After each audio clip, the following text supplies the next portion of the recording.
Hi, everybody, and welcome to today's installment of Align's Daily Dose of Advice, our way of bringing you valuable insights and thought leadership from business experts from around the world on various topics that hopefully will help you and your business. My name is Eugene Turk. I'm the Vice President of Business Development at Align. You can always learn more about Align at aligntoday.com. My guest today is Bill Ganon. Bill is the CEO of the Ganon Group. Bill works with a wide range of clients across various industries to help them improve communications across all levels of the organization and to develop their interpersonal communication and presentation techniques.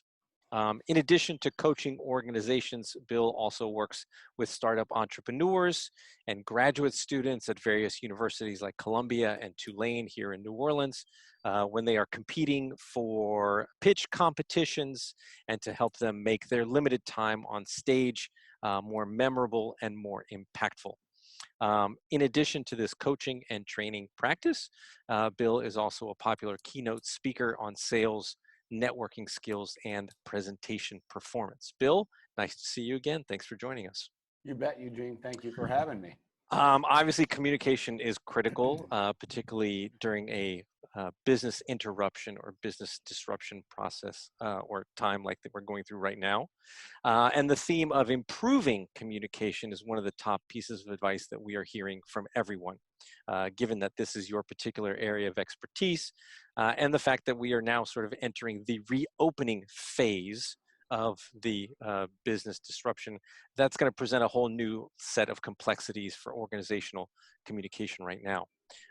Some people are going to be back to work, some people are going to be remote, different areas, geographic, virtual, and customers themselves are going to be going through their own stages of transition. So why don't we start the conversation by sort of outlining, so what are you advising your clients, companies that you work with, and business leaders about how they should present and improve their communication during this next stage of the COVID disruption? You bet, Eugene. Number one, effective communication is going to happen when there's clarity, right? When you have clarity, then you can connect. And when you can connect, then you have communication. So I'm really underscoring clarity with my clients. And oftentimes that means a little less is more. Right now, with so many other concerns that employees are juggling with how they're managing this new fractured day of theirs, it's really necessary to make sure that the 2 or 3 key things that have to be communicated are the ones on the table, and try to get away from overly compressing too much other information into the core messages. Mm-hmm. Employees are not really in great listen mode right now. For that matter, customers, and we'll talk about that some, are not in great receptivity mode right now. And there's nothing worse and sadder to watch than someone who is talking to someone when you watch these at cocktail parties and you know the other person is not listening. Right. And unfortunately, the speaker is not tuned into that. You can see it when it happens. I think if we take that principle and apply that across the organization, realizing right now a little less is more, and clarity of task is really vital. And little smaller chunks rather than bigger chunks with a little more frequent communication is probably the way you get through to a decentralized group more than you can if they were all sitting in the same office space. Right. I was going to say, certainly we are hearing a lot of people say that you should be communicating more, not less, but perhaps in each communication being a more concise message to the audience. Obviously, as I mentioned, you have a particular specialty in helping sales teams improve their pitch and sales process. I know the big question that a lot of people are asking right now is, how do you sell sort of in this environment? What kind of advice can you offer for getting sales closed in this stage, or even the sales messaging or the sales language that sales teams should be using as we start to resume sort of business in a new normal? As we like to say, how the hell can you sell Yeah, right now? It's a challenge. As I just mentioned, clients are definitely, whoever your customer of interest is probably not in the greatest listening mode than they've ever been in. So to be sensitive to that and acknowledge that is step one to an effective communication. I have been preaching for years now, helping is the new selling. And I don't think there's a time that it's more apt than during this kind of period of FUD, right? Fear, uncertainty, and doubt. Right now, helping is the new selling. And by that, I mean, you really have to move the paradigm away from the me, what I have, my stuff, the specs, the specifications on my things, regardless of how good they are, and move them much more into a client-centric, what would I be thinking about if I was you right now? What are the things that are really concerning me? And of course, we give a lot of instruction on how to go do the research to find that out so that you're not guessing, you're actually going in with, from what I've just read, from what I found on the web, from what right, I'm reading in a newsletter, I know this. And I'm coming to you with nothing but the mission of helping this particular topic get resolved. That way, the door swing, you can't speak to the castle gates, right? If they're closed, you've got to get them open. And the only way to get them open is to be speaking their language, the things that are concerning to them. And that slowly opens up the gates. Now information can move. But as I've said to sales teams for, like I said, years now, no one ever hired a contractor to work on your new kitchen because he had great table saws, right? No one, look at my new saw. Well, why didn't you show me that before? You're hired, right? right, No one cares. And we get so concentrated on the tools and our stuff and our specs, we lose sight of solution, right. right? We lose sight. And this is a more vital, now with the noise and the uncertainty, solutions are really the key. Right. You sort of learn what the problem is of the client and explain to them how your product or your service offering is going to help them solve that problem, be of benefit and of value to them. Yes? Absolutely. Yeah. Absolutely. What could be more nobody wants to be sold, but everybody wants to be helped. Right. Obviously, many CEOs, many business leaders pre-COVID were contributing to the sales and the business development process through networking. Obviously, networking, certainly person to person or even one to a large group, now looks entirely different in a post-COVID-19 world.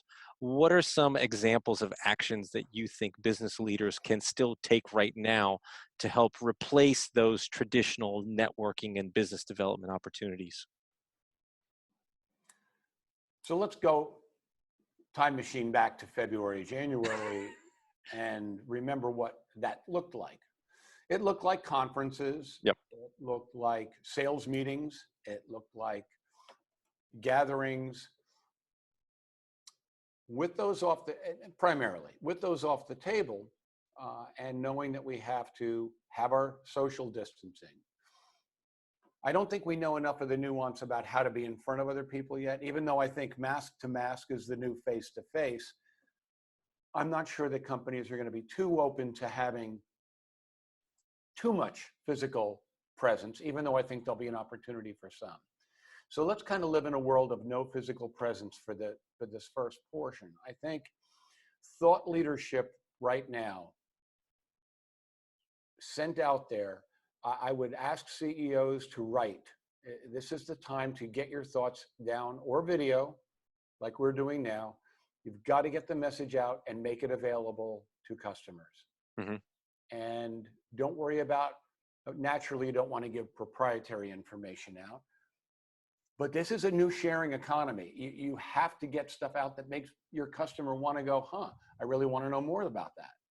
So you do have to maybe open that a little bit more than you would have before, because that's the only way to get attention in a broadcasted, webcasted, virtual way.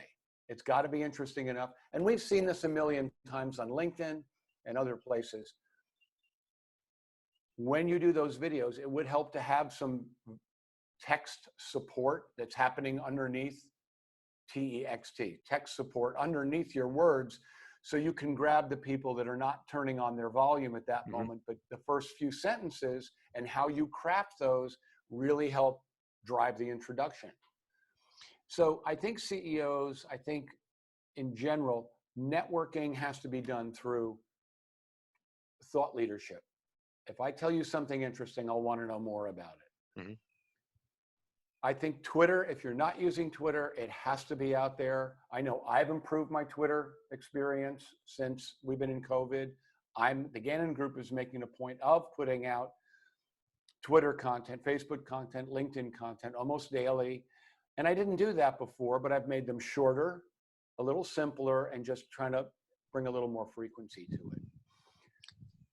Shorter and more frequent is probably the new get my word out. And getting my word out is, in effect, what networking is kind of about. Yeah, certainly. I've noticed just on my LinkedIn feed a huge increase in the number of webinars that people are offering, providing content, providing insight, providing value to anyone, open to the public. Maybe I might share something with you that might be meaningful, and you'll Yeah, remember me and come back to us at a later time. And yeah. certainly, I agree with you. The closed captioning on videos, particularly since many people may be looking at them on their phones or mobile devices, but don't necessarily want to turn the volume up. They can just read and sort of know if it's something that they want to keep watching further or if it's something that they want to scroll through. Great advice. And if I Yeah, can add just to that quick, Eugene, we've all experienced running YouTube videos, and now we're watching the skip ad. We all patiently wait for yeah, 5, 4, 3, 2, 1, right? yeah, But listen, here's an assignment. Listen to what they're doing in those first 5 seconds now. Right? It isn't like 5 seconds used to start. They didn't have the slow warm up, they didn't have you for 30 seconds, and they can waste 5. 5 has to be the quick grab now, right. because as I tell people, you want an engaging conversation with a cold call. Well, 1 minute's going to buy you the next minute. And those 2 minutes buy you the next 2 minutes if they're good. And it's those minutes that build on top of each other. And I think same principle now. Right. Bill, the question that I ask everyone that comes on the Daily Dose of Advice, what Yep. is the number one piece of advice that you are giving to CEOs, business leaders, entrepreneurs that you're working with today? Be the best salesperson in the building and outside of the building. The responsibility for selling and being a carrier of the clear, concise message has never been more important to fall on the CEO. It doesn't mean you should be better than of course you expect your director of sales to be, quote, the best. But I challenge each CEO to aim in that direction and to drive their selling acumen up. Mm-hmm. What's the big idea telling me to sell? Because everybody has to sell right now. Because everyone has to. And you may need to take a lesson, CEO, from your director of sales about the best way to say it. So I would just charge each CEO right now in this post, in the midst of this, to be best sales communicator they can be. It's great advice. Yeah. Bill, always a pleasure. Thank you for joining us. Pleasure, Eugene. Thanks. For those of you that would like to learn more about Bill and his group, please check out his website at the Ganon, Ganon group.com. Again, if you'd like to learn more about Align, you can always go to our website at aligntoday.com. And we hope you will join us for our next Daily Dose of Advice. Till then, thank you very much, and we hope that you make it a great day. Thanks, Bill. You bet. Bye.